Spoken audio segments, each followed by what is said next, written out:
por esta letra tão rica, teologia pura cantada. Abra sua Bíblia comigo, por gentileza, no livro de Apocalipse, capítulo 20. Apocalipse, capítulo 20, versos de 1 a 15. Apocalipse 20, de 1 a 15. Eu queria que você acompanhasse comigo a leitura e, lido o texto, permanecesse com a sua Bíblia aberta. Está escrito o seguinte: Então vi descer do céu um anjo, tinha na mão uma chave do abismo e uma grande corrente. Ele segurou o dragão, a antiga serpente, que é o diabo, Satanás, e o prendeu por 1000 anos.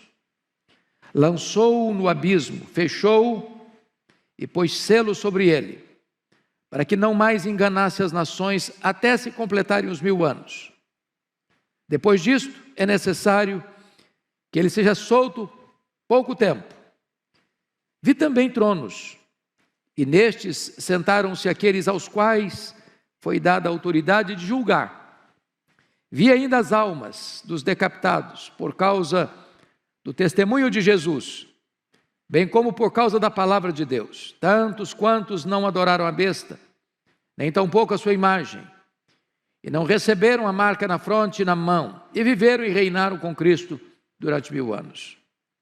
Os restantes dos mortos não reviveram, até que se completassem os 1000 anos. Esta é a primeira ressurreição. Bem-aventurado e santo é aquele que tem parte na primeira ressurreição. Sobre esses, a segunda morte não tem autoridade. Pelo contrário, serão sacerdotes de Deus e de Cristo e reinarão com ele os 1000 anos. Quando, porém, se completarem os 1000 anos, Satanás será solto da sua prisão e sairá a seduzir as nações que há nos 4 cantos da terra, Gog e Magog, a fim de reuni-los para a peleja. O número dessas é como a areia do mar. Marcharam então pela superfície da terra e sitiaram o acampamento dos santos e a cidade querida. Desceu, porém, fogo do céu e os consumiu. O diabo, o sedutor deles, foi lançado para dentro do lago de fogo e enxofre, onde já se encontram não só a besta, como também o falso profeta, e serão atormentados de dia e de noite pelos séculos dos séculos. Vi um grande trono branco, e aquele que nele se assenta, de cuja presença fugiram a terra e o céu, e não se achou lugar para eles. Vi também os mortos, os grandes e os pequenos, postos em pé diante do trono. Então se abriram livros. Ainda outro livro, o livro da vida, foi aberto. E os mortos foram julgados, segundo as suas obras, conforme o que se achava escrito nos livros. Deu o mar os mortos que nele estavam. A morte e o além entregaram os mortos que neles havia. E foram julgados, um por um, segundo as suas obras.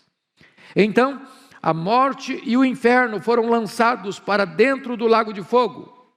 Esta é a segunda morte, o lago de fogo. E se alguém não foi achado inscrito no livro da vida, esse foi lançado para dentro do lago de fogo. Pois bem, amados irmãos, eu gostaria então de tratar deste tema com vocês, o milênio e o juízo final.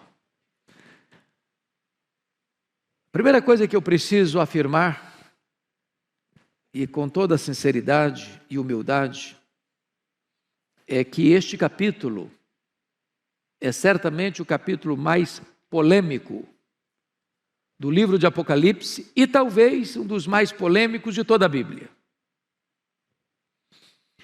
A segunda coisa que eu preciso afirmar, a título de introdução, é que não há consenso entre o povo evangélico, povo cristão, a igreja protestante, acerca do entendimento desta passagem.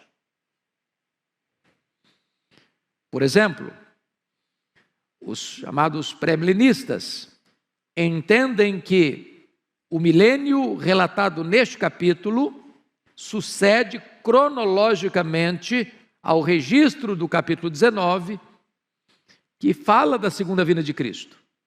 Portanto, esse texto seria um fato posterior à segunda vinda. Para os amilenistas, que entendem que o livro de Apocalipse não é um livro que segue uma linha cronológica linear, que parte do ponto 1 ao ponto 10, ou ponto 0 ao ponto 10, mas que o livro de Apocalipse, ele é entendido em sessões paralelas e progressivas, e que as mesmas verdades são apresentadas em telas diferentes. E nós teríamos 7 sessões paralelas, quais sejam: capítulo 1 a 3, os 7 candeeiros; capítulos 4 a 7, os 7 selos; capítulos 8 a 11, as 7 trombetas; capítulos 12 a 14, o quarteto do mal, o dragão, o anticristo, o falso profeta e a Babilônia; capítulos 15 e 16, as 7 taças da ira de Deus; capítulos 17 a 19, a queda do quarteto do mal por ordem inversa; e capítulos 20 a 22, a cena do reinado das almas, a prisão de Satanás e o juízo final, e os novos céus e a nova terra. De tal forma que, na perspectiva milenista, o capítulo 20 não sucede cronologicamente ao 19, mas retorna à primeira vinda de Cristo. Como o capítulo 11, por exemplo, encerra com a segunda vinda, e o capítulo 12 começa com o nascimento de Cristo. Então, é preciso entender que, para a perspectiva que eu vou abordar com os meus amados irmãos, o milênio não é algo que sucederá à segunda vinda, mas o milênio ocorre como um número simbólico que é uma descrição de todo o período entre a primeira e a segunda vinda de Cristo. A interpretação de um milênio literal enfrentaria algumas dificuldades que eu gostaria de levantar. Primeiro, nós não encontramos essa ideia em nenhum dos 4 evangelhos. Nós não encontramos essa ideia em nenhuma das cartas de Paulo. Nós não encontramos essa ideia em nenhuma das cartas gerais. Nem no livro de Hebreus, nem em Tiago, nem em Pedro, nem em João, nem em Judas. Portanto, a ideia de um milênio literal não é respaldada pelo Novo Testamento, apenas aparece aqui em Apocalipse 20. Segundo, o milênio fala de Cristo reinando fisicamente neste mundo. Essa é a ideia que se tem de milênio, quem pensa no milênio literal. Mas a Bíblia toda nos informa que o reino de Cristo não é político, não é físico, não é terrenal, mas é um reino espiritual. O meu reino não é deste mundo, disse Jesus. Terceiro, a ideia de um milênio na terra restabelece a ideia da preeminência dos judeus e reintroduz aquela distinção entre judeus, Israel e igreja. E parece-nos que é muito claro isso, e está posto isso lá em Efésios capítulo 2, que agora não tem mais essa distinção entre Israel e igreja. O Senhor Jesus só tem uma noiva, só tem uma igreja, só tem um rebanho, só tem um corpo. Ele é formado de judeus e gentios. Então não tem essa ideia de restabelecer Israel, como se a igreja fosse apenas um parênteses na história. Quarto, a ideia do milênio terrenal ensina que haverá pelo menos 2 ressurreições, uma de crentes antes do milênio e a outra de ímpios depois do milênio. E parece-nos que está absolutamente claro na Bíblia que a ressurreição é única, de crentes e descrentes, porque está posto lá em João 5, 28 e 29, que os mortos ouvirão a sua voz e sairão dos túmulos, uns para a ressurreição da vida, outros para a ressurreição do juízo. Quando isso se dará? Na segunda vinda de Cristo. E Paulo diz isso: quando ele vier, os mortos em Cristo ressuscitarão primeiro, não primeiro em relação aos outros mortos, mas primeiro em relação aos que estiverem vivos. Então a ressurreição é única e se dará na segunda vinda de Cristo. Quinto, a ideia do milênio cria a grande dificuldade da convivência de Cristo glorificado e santos glorificados convivendo com gente não glorificada. Pense você com um corpo de glória, enfrentando gente, indo para o banco, indo no supermercado, enfrentando o trânsito de São Paulo. É complicado. É um anticlímax. Difícil de entender isso.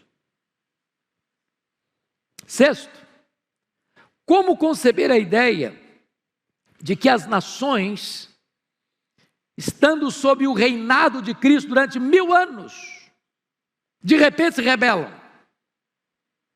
contra Ele, para declarar guerra contra Ele? É outra situação adversa, para aceitar essa ideia de um milênio literal. E finalmente,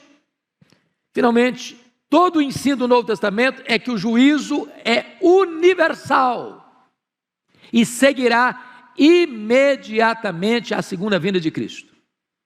Ele virá, se assentará no trono da sua glória e julgará as nações. Então o juízo final não se dará 1000 anos depois que ele voltar, mas imediatamente na volta dele. Bom, eu gostaria então, dito isto, de entrar na exposição do texto. E peço que você, com a Bíblia aberta, me acompanhe, porque eu quero tratar de quatro quadros distintos aqui. Primeiro, a prisão de Satanás, dos versos 1 a 3. O que significa a prisão de Satanás? Pois bem, amados, a Bíblia fala, lá em Apocalipse capítulo 1, capítulo 9, versículo 1, capítulo 9, versículo 11, capítulo 11, versículo 7, e nesse texto, que existe um poço do abismo, e que esse poço tem uma tampa, e que esse poço pode ser aberto, e que esse poço pode ser fechado, e que esse poço pode ser selado. É o que está escrito aí. Vi descer do céu um anjo, tinha na mão a chave do abismo e uma grande corrente, segurou o dragão, a antiga serpente, que é o diabo, Satanás, e o prendeu por 1000 anos, lançou no abismo, fechou e pôs selo. Agora preste atenção comigo. Esta é uma linguagem, meus irmãos, simbólica. Como praticamente todo o livro de Apocalipse é um livro de símbolos, de imagens, visuais. Você não pode pensar numa besta, por exemplo, com 7 cabeças e 10 chifres. Desenha isso, veja o que vira. Então, são símbolos que têm significados. Se o diabo é um espírito, ele é, porque os anjos são espírito, e o diabo é um anjo caído. Você não prende um espírito com a corrente.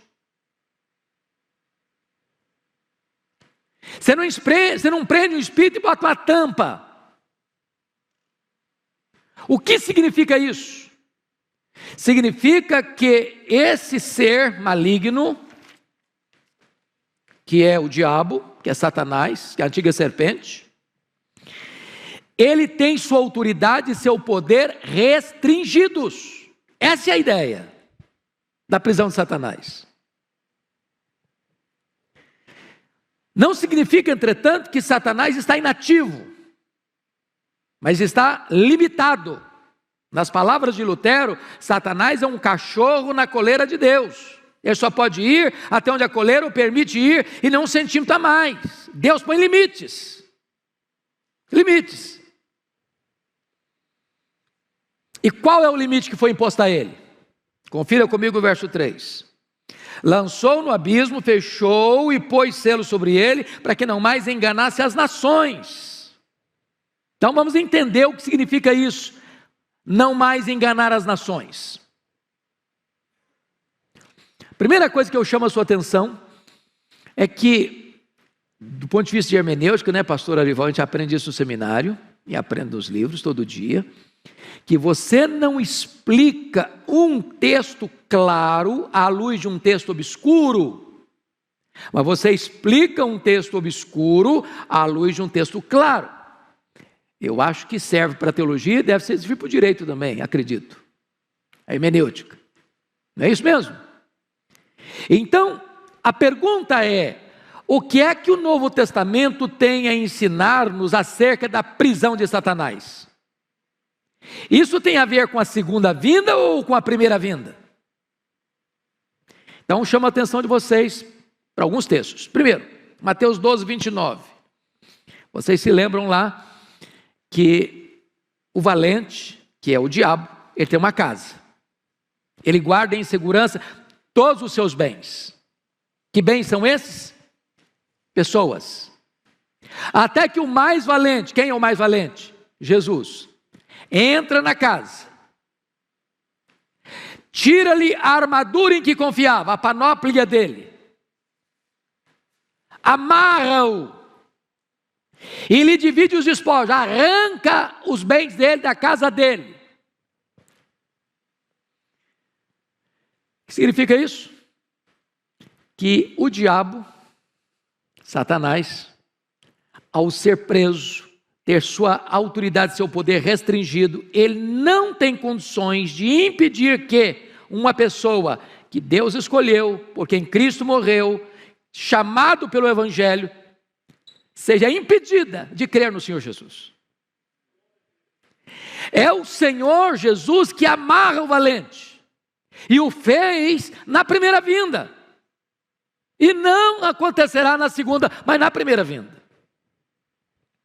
Lucas 10, 17 e 18, diz que quando os discípulos regressaram, os 70, possuídos de alegria, dizendo: Senhor, os próprios demônios se nos submetem pelo teu nome, mas ele lhes disse: eu vi a Satanás caindo do céu como relâmpago. Limitação de poder. Jesus Cristo disse em João 12, 31 e 32, chegou o momento de ser julgado este mundo, e agora o seu príncipe será expulso. Eu, quando for levantado da terra, atrairei todos a mim. O diabo não pode impedir isso. Louvado seja Deus, irmãos. Se o diabo pudesse, você e eu não estaríamos aqui nessa noite. Se o diabo pudesse, você e eu não teríamos crido em Jesus. Se o diabo pudesse, nós não teríamos sido alcançados pela graça, lavados no sangue do Cordeiro, selados com o Espírito Santo da promessa, e o nosso nome não estaria no livro da vida. Se o diabo pudesse, a igreja não poderia enviar um missionário sequer, e não haveria sequer uma conversão nos campos missionários. Seu poder foi o quê?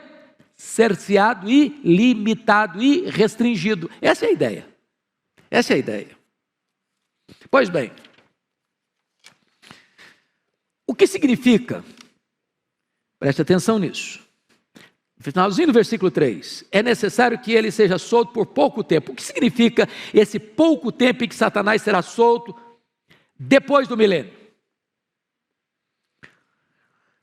Veja bem, a Bíblia usa algumas expressões para definir esse momento final que vai anteceder a volta de Jesus. Primeiro, a apostasia.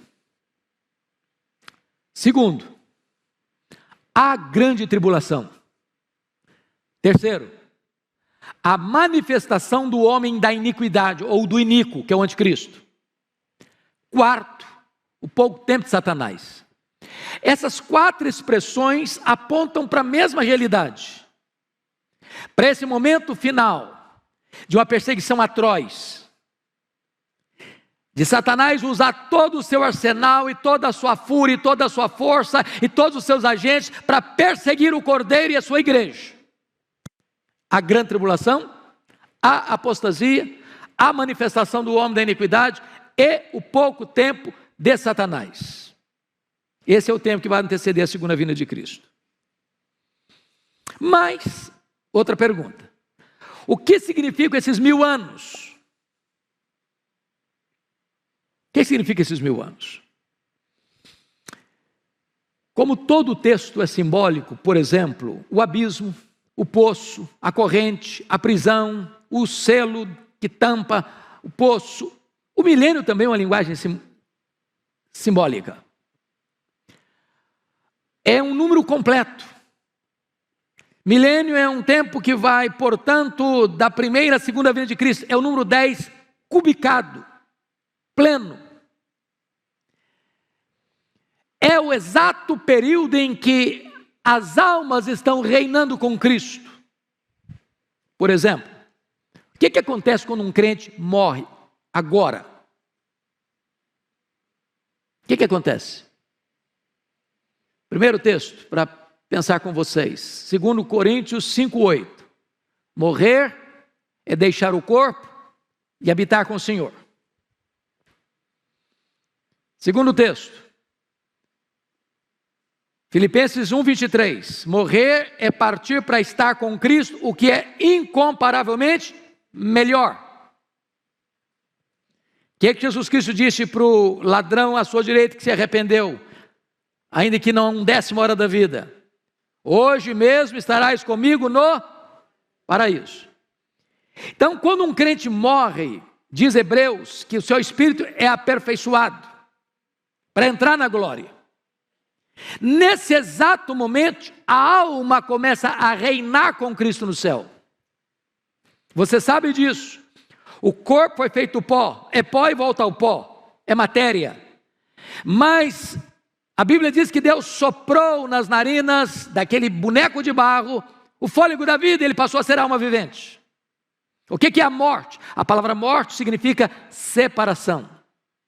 Quando uma pessoa morre, o que acontece? A alma dela ou o espírito dela separa do corpo.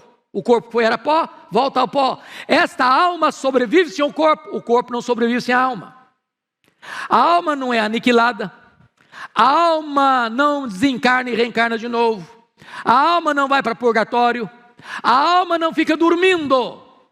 A alma do crente imediatamente vai para o céu e começa a reinar com Cristo. Nós chamamos esse período de período intermediário. O que é período intermediário? Que vai da morte à ressurreição. Está lá no céu. O Abel, por exemplo, foi o primeiro a morrer, sua alma dele está lá, o corpo dele está não. O corpo dele aguarda a segunda vinda de Cristo para ressuscitar. E de todos os demais. Então, esses 1000 anos, meus amados irmãos, é o período completo entre a primeira e a segunda vinda de Cristo. Vamos para o segundo ponto agora, o reinado dos salvos com Cristo no céu. Já estamos entrando nele, vamos de novo. Versículos 4-6, confira comigo, versículo 4, por favor. Vi também tronos, e nesses sentaram-se aqueles os quais foi dada a autoridade de julgar. Vêm das almas dos decapitados por causa do testemunho de Jesus, bem como da palavra, por causa da palavra de Deus. Tantos quantos não adoraram a besta, nem tampouco a sua imagem, e não receberam a marca na fronte nem na mão, e viveram e reinaram com Cristo 1000 anos. Vamos entender isso aqui. Vi tronos. A palavra tronos, irmãos, preste bem atenção no que eu vou lhes dizer. Aparece no Novo Testamento 67 vezes. No Novo Testamento. A palavra trono aparece só em Apocalipse 47 vezes. Porém, 44 vezes o trono que aparece é o trono de Deus. E todas as 44 vezes que o trono de Deus aparece, sabe onde ele está? No céu.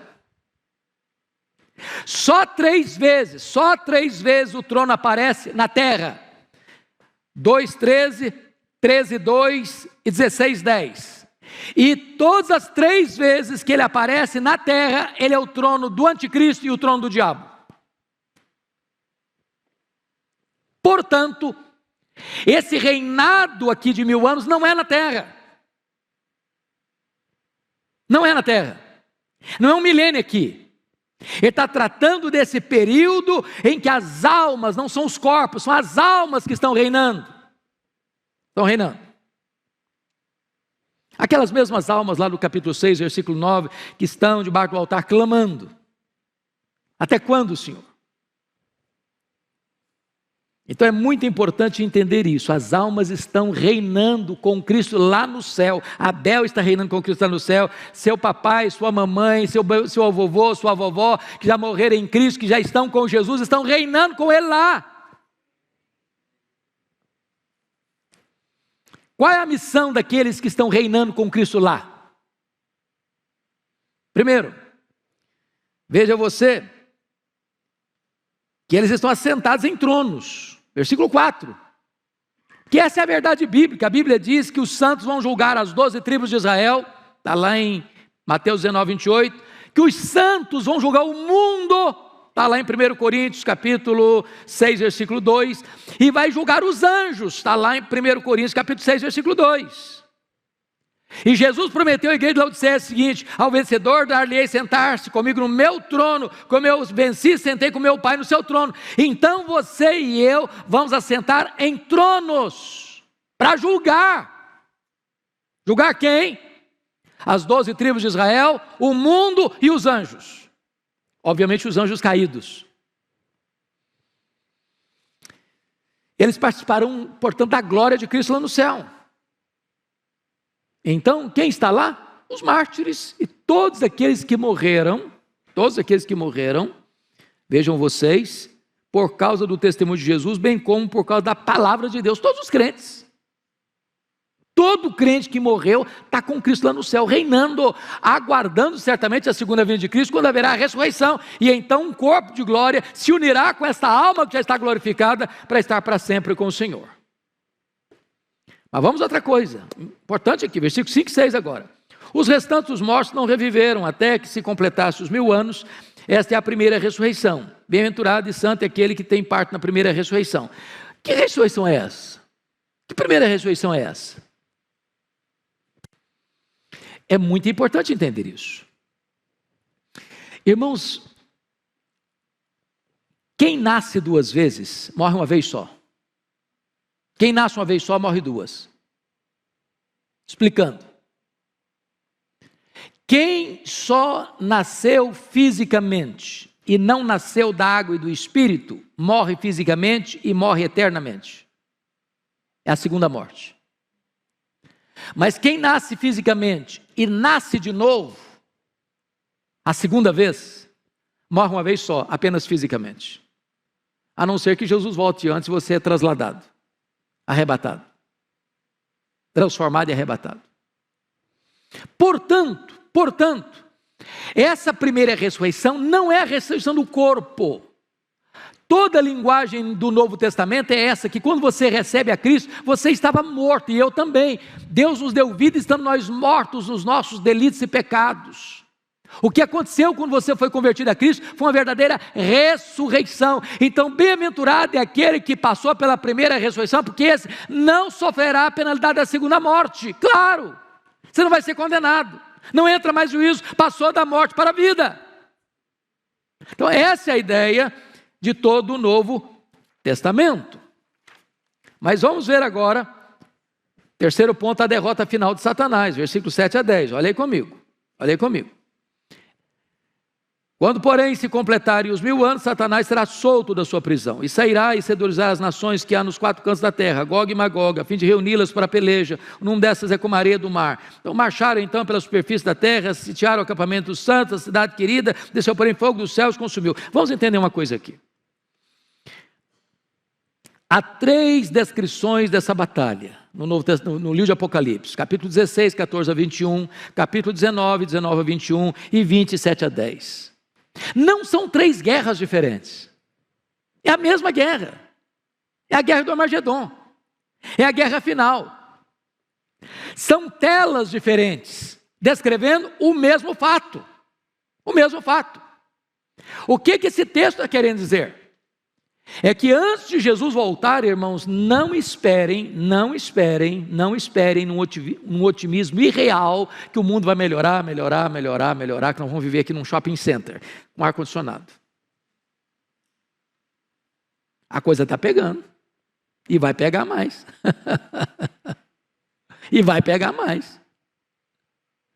Espera tempo fácil não. Por outro lado, nós não podemos ter um pessimismo negativo, doentio, sabe por quê? Porque a vitória já está garantida.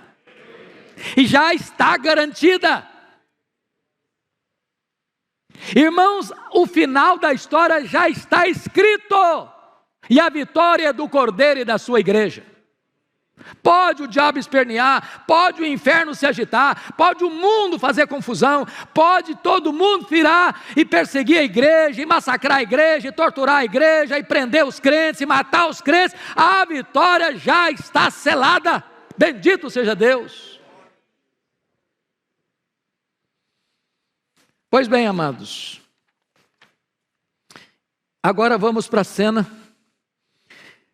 apoteótica da vitória sobre os inimigos, porque veja você que nós estamos falando de telas.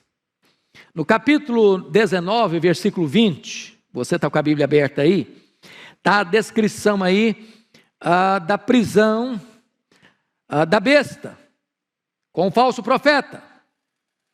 E diz o texto que os dois foram lançados vivos para dentro do lago do fogo que arde em enxofre.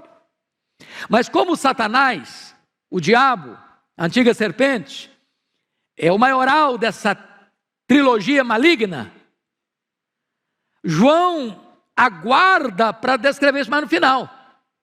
E aí olha o que está escrito no capítulo 10, 20 e 10.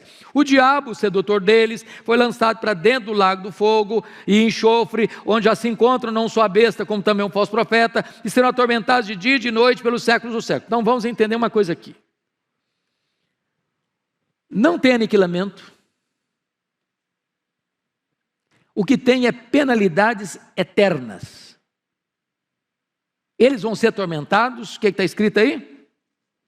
De dia e de noite. É claro que é uma linguagem bíblica, porque na eternidade não tem nem dia nem noite, é eternidade. E a Bíblia fala que aqueles que vão para a condenação eterna são trevas exteriores, banidos para sempre. Mas está escrito mais, eles serão o quê? Atormentados. Quando? Pelos séculos dos séculos. Entenda isso, que o diabo não é rei nem no inferno. Ele vai ser atormentado no lago de fogo para sempre e sempre e sempre. Então tem muita gente enchendo a bola do diabo como se ele fosse o comandante, que ele mandasse, que ele reinasse, que lá ele faz... Não, ele vai ser atormentado. Bom, agora vamos para a cena do juízo final, versos 11 a 15, que é o último ponto que eu quero destacar. Primeiro, Cristo se assenta no trono como juiz. Olha o verso 11. Vi um grande trono branco. Obviamente, grande porque é o trono do universo. Julgar todas as nações. Ele é ao mesmo tempo universal e ele é também individual. Branco porque ele é um espelho da santidade e da justiça. E aquele que nele se assenta, de cuja presença fugiram a terra e o céu, e não se achou lugar para eles. Agora pense na majestade desse juiz, na grandeza desse juiz, na honradez desse juiz, que não macula sua toga, que não mancha suas vestes sagradas, que nunca deixou se subornar para condenar o inocente ou para inocentar o culpado. Ele é o reto juiz, ele é o justo juiz, ele é o próprio Cordeiro, ele é o próprio Senhor da igreja, ele é o próprio Salvador da igreja, ele é Jesus, ele foi escalado para essa função, ele é o juiz. E ele é tão glorioso, ele é tão majestoso, que na presença dele o céu e a terra ficam com vergonha e se encolhem. Segundo lugar, os mortos ressuscitam para o julgamento. Olha versos 12 a 14. Vi também os mortos, os grandes e os pequenos, postos em pé diante do trono. Então, quem vai estar lá? Todo mundo. Crentes, não crentes, grandes, pequenos, ricos, pobres, doutores, analfabetos, ateus, agnósticos, místicos,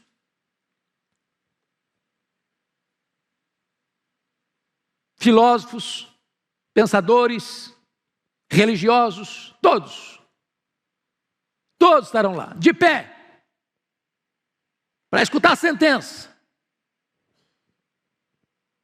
Que mais? Confira comigo. Então se abriram livros, E ainda outro livro, o livro da vida foi aberto, e os mortos foram julgados segundo as suas obras, conforme o que se acha escrito no livro. Então, vamos entender isso aqui, meus irmãos, vamos entender isso aqui. É universal, mas é individual. Cada um vai ser julgado com justiça, porque é o que estiver escrito nos livros. Não vai ter invencionice lá, não vai ter acusação falsa lá, não vai ter, não, mas não é bem assim, não foi isso que aconteceu. Está escrito. Está escrito. O que está escrito? O que está registrado lá nesses livros que vão ser abertos? Primeiro, as nossas palavras. Vamos dar conta no dia do juízo por todas as palavras frívolas que proferimos. Nesse quesito, quem se salva? Ninguém. Deixa eu só fazer um checklist breve e rápido aqui. Alguma vez você já falou mal dos outros? Já espalhou fake news também? Você já xingou alguma vez? Já contou alguma piadazinha meio sem graça? Ficou com vergonha depois, mas contou? Já se destemperou emocionalmente, já perdeu o controle emocional, já falou asneira?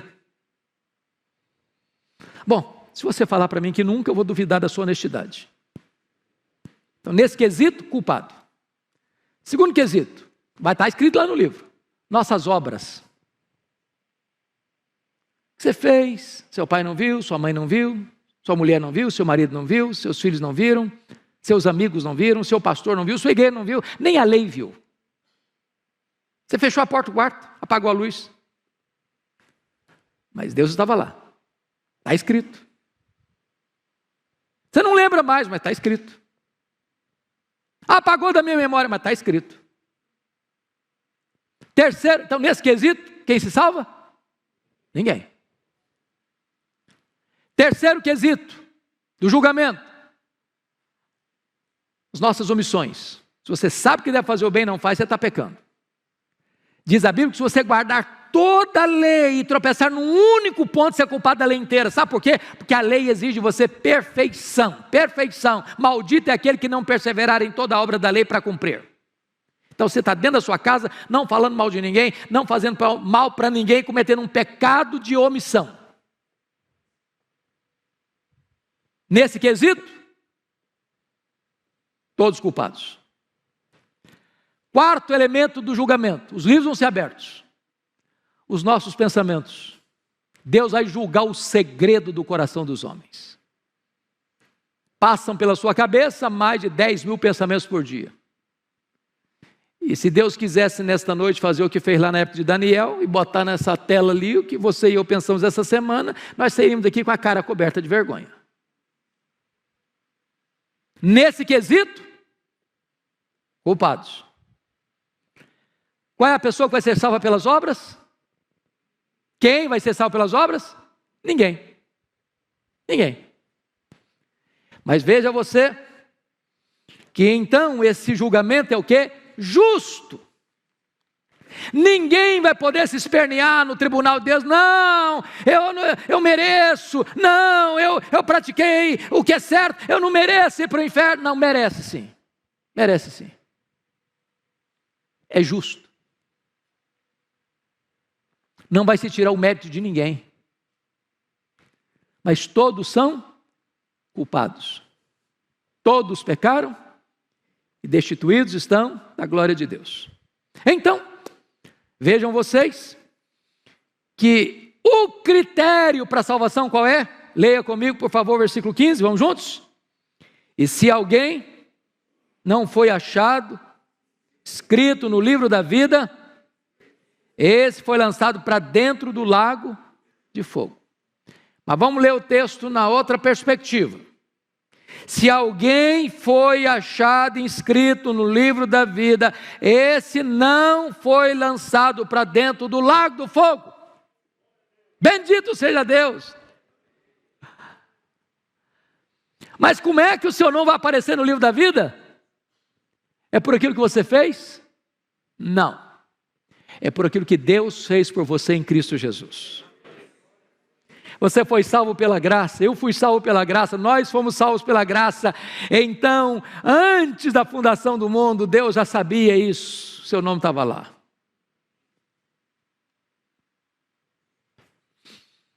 E aí você, em vez de ser lançado no lago do fogo, você vai ser convidado para as bodas do Cordeiro. Vai entrar para uma festa que nunca mais vai acabar. E você vai reinar com Cristo. Você vai se alegrar em Cristo. Você vai conhecer a Cristo. Você vai fruir a presença de Cristo. E você vai desfrutar da bem-aventurança eterna. Mas eu quero concluir olhando com você o versículo 14. Então a morte e o inferno foram lançados para dentro do lago do fogo de enxofre, ou melhor, para dentro do lago de fogo. Esta é a segunda morte, o lago de fogo. Como é que você vai entender isso? A morte é o estado, e o Hades e o inferno, ou Hades, é o lugar. A morte é o estado, o Hades, o inferno, é o lugar. A Bíblia diz que a morte é o último inimigo a ser vencido. E o inferno aqui, que é Hades, preste bem atenção nisso,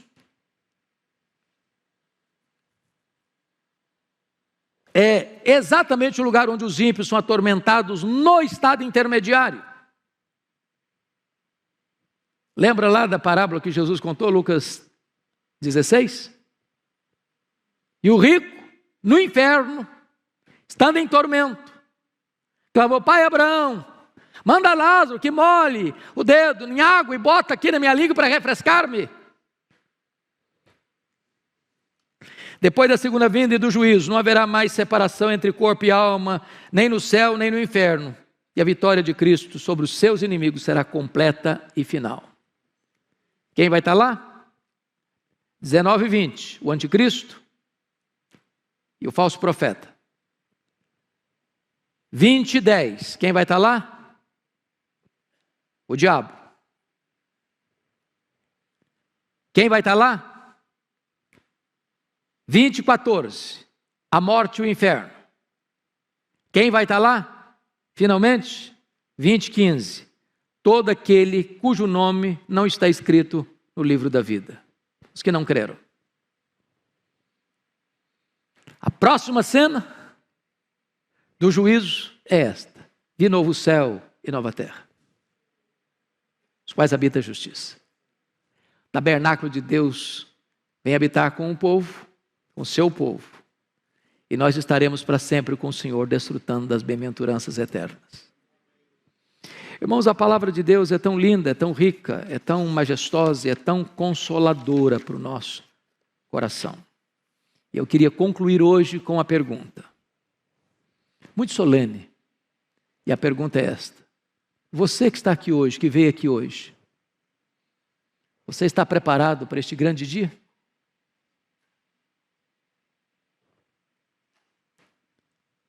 De que lado você estará naquele dia? Segunda pergunta: hoje, agora, você já está debaixo do sangue do Cordeiro? Ou ainda você está debaixo do peso e condenação dos seus pecados? Terceira colocação: hoje é o tempo oportuno. Agora é o momento de você se arrepender e voltar-se para Jesus enquanto é tempo. Hoje, Ele pode ser o seu advogado. Amanhã, certamente, Ele será o seu juiz.